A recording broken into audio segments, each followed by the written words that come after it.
I'm so sick of the Hong Kong protests, just completely sick of them.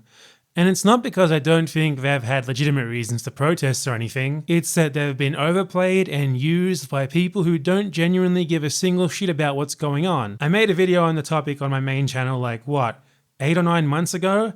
And the same stuff is still going on. Every day you're bombarded with news about Hong Kong. Absolutely bombarded. The police did this, China did that, blah blah blah. And it's never actually anywhere near as dramatic as it's being made out to be. And it's being peddled by people who don't care at all when the exact same stuff but much worse happens in their own country. The average American doesn't give a damn about cops beating up protesters at home. They don't even care about cops killing people at home. And they sure as hell hate any protest that's more than just a few people yelling in a cordoned off area. And you're telling me that they're genuinely concerned with protests in Hong Kong? That they're genuinely shocked by the police violence? That they support violent protests and property damage all of a sudden? I mean, it's been 18 months straight of protests now? And still, the only person that's been killed during them was killed by a protester.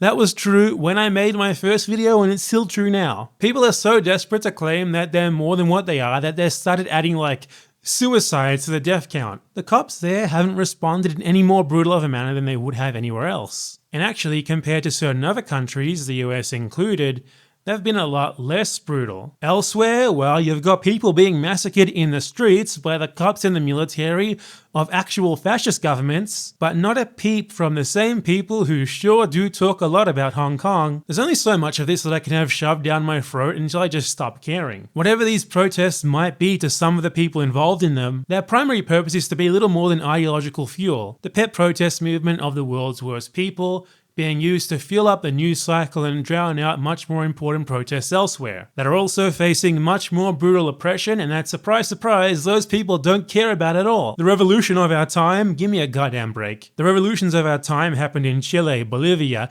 India, Ecuador, Iraq. They were crushed without so much as a peep from the human trash screaming about Hong Kong every single day. Some of them even supported what happened in those other countries. At this point, the only purpose of these obnoxious children having their fun with the cops in Hong Kong every weekend is to be fuel for terrible people elsewhere in the world who just want a chance to yell and scream about the designated other.